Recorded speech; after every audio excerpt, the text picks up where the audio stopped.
Welcome to Wettie TV. In this episode we're going to shore dive T Point, which is about 45 or 50 minutes north of the Auckland CBD.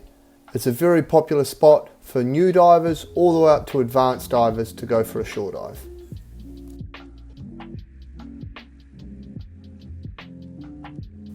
Our shore entry here is straight off the beach at Omaha, and I'm quickly racing out behind the groin before the next set of waves come through.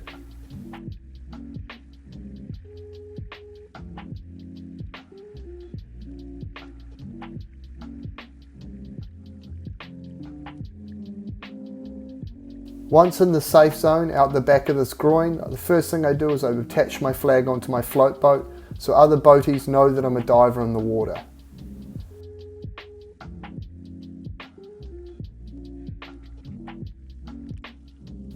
You'll see with all the bait fish here, this is a really good area for John Dory.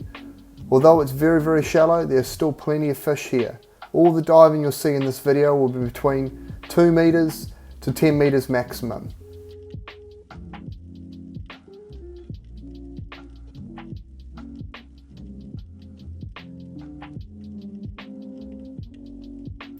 It doesn't take long for my dive buddy to find a John Dory here in only 3 meters of water. Enthused by this, we move further along the weed edge and I make a dive as I spot small trevally and little goatfish on the bottom. Here we're in about 7 or 8 meters. You can see by the good kelpie bommies off the edge of the weed edge here, this is a good spot for the fish to congregate. So I want to get to the bottom and I look all around me as there could be a John Dory out on the sand or hiding in the weed.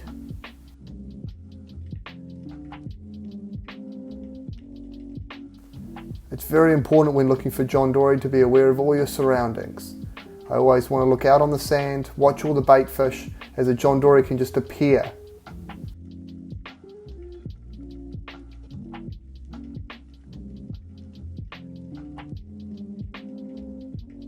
With all the bait fish around, I make another dive about 30 meters further along the weed edge and lie on the bottom here. Surely there's going to be a predator in this area, and I'm hoping to entice it in. Although looking for John Dory, this nice sized kingfish makes an appearance. I place a good holding shot in the front of the head, and then the first thing I do is I let go of my spear gun. I don't want to put too much strain on the spear and want to allow myself to get back to the surface.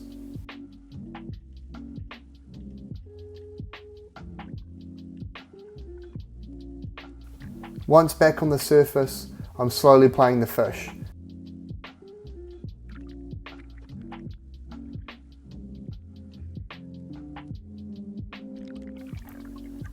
The fish seems fairly subdued and I think it's pretty wounded, so I start pulling it in towards me. This is where I make the mistake, as the fish has plenty of life still left in it.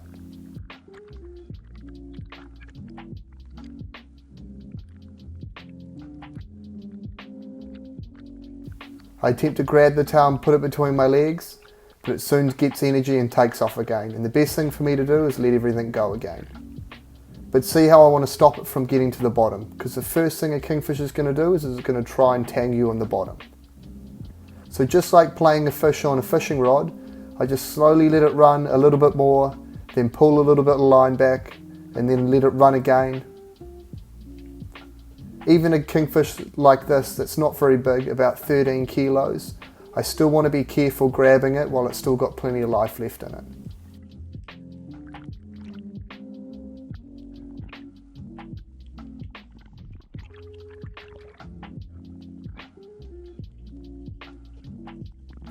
Here I'm going to have a second attempt at grabbing it. I'm going to be a little bit more cautious and use my knife to stun the fish.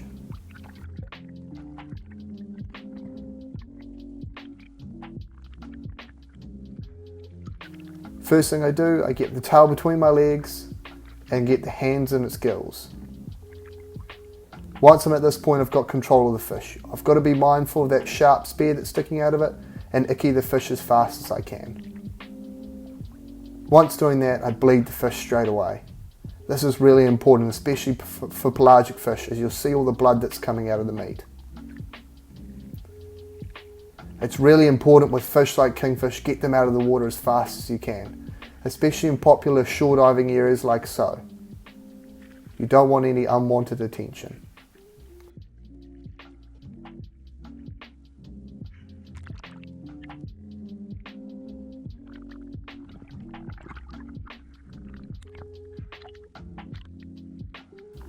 With all the commotion going on, I decided to make just one more dive in the same spot, as often you'll get a John Dory or other bait fish will move in.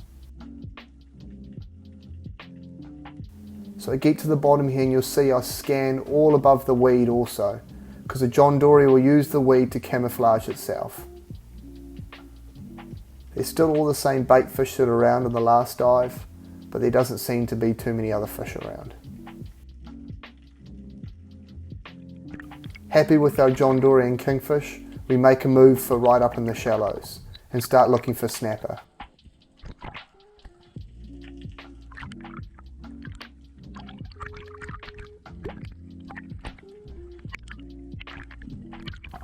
In a barren wasteland like this, you're looking for rocks like this with kelp on it, and there's a small snapper here that's moving around feeding by the looks of it.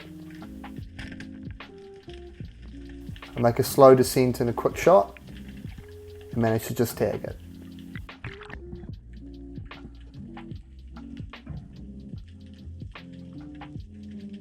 Although only a very small snapper, a welcome addition to our catch. I've got my gum measuring sticker on and I'm just double checking to make sure it's big enough. It's pretty close at 31 centimeters, but I'm still happy with that. With all the commotion and wave action going on the surface, there's plenty of fish moving around feeding. So I use this to creep all along the bottom and sneak over big rocks to see if I find any snapper feeding or moving around. This is a good prominent rock right on the edge where the kelp starts. This is a really good spot to see if I can find a snapper. As I come over here, I actually spot its tail and then try and intercept the fish before it takes off.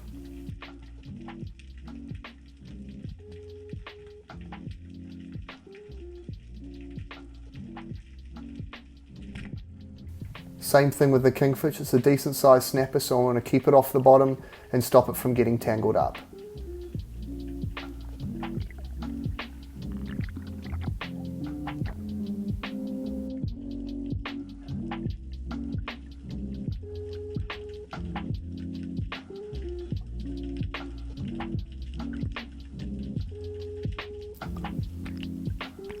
Both snapper and kingfish can tear themselves very easily with a spear, so it always pays to play them fairly gently. Even a good shot can turn into a bad shot pretty quickly if you pull too hard.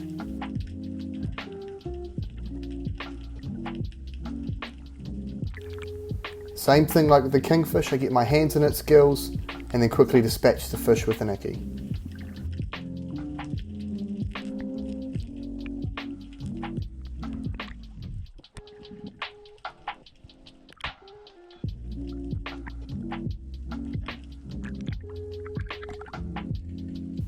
A nice sized snapper for a shore dive just in Auckland here.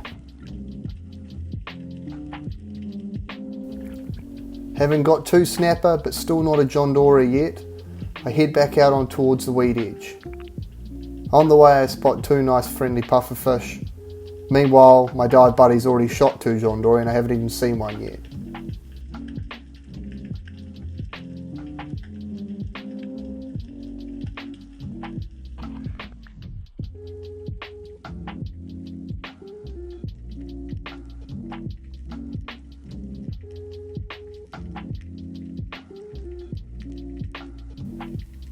We've let the tide run a bit more and it's getting close to the high tide, so in theory the weed edge should be a little better. We spot a big school of jack mackerel sitting very still on this spot on the weed edge, a perfect spot to find a John Dory. So I quickly make a dive towards the bottom and see if I can spot anything. On the way down I spot this John Dory pretty early on, luckily, sitting right next to a piece of kelp. Not a very big John Dory, but when you've been tormented by your dive buddy with their two John Dory, it'll make a perfect addition.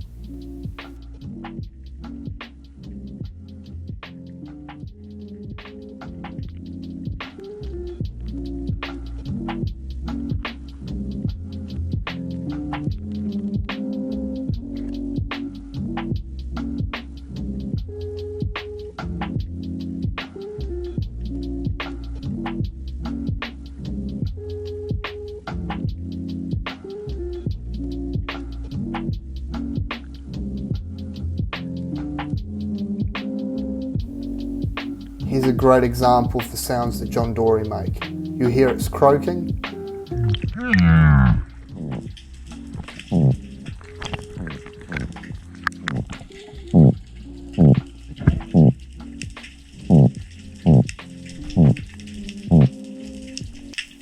If your dive buddy shoots a John Dory, quickly race over to them and make a dive, because often the John Dory will make that croaking sound and it can attract kingfish and other predators.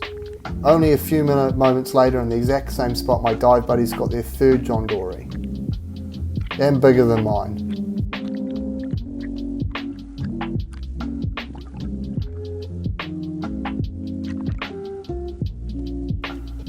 And with that, we decide we have plenty of fish. We have lots of different species. We have John Dory, kingfish, snapper, butterfish, goatfish, all on a very easy shore dive at T Point.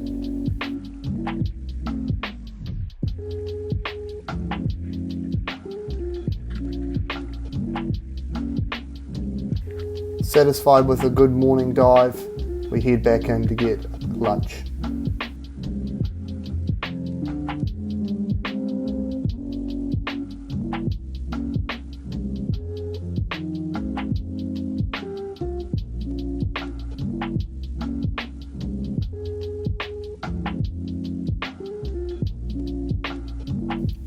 A decent catch, accessible for any diver in the Auckland region.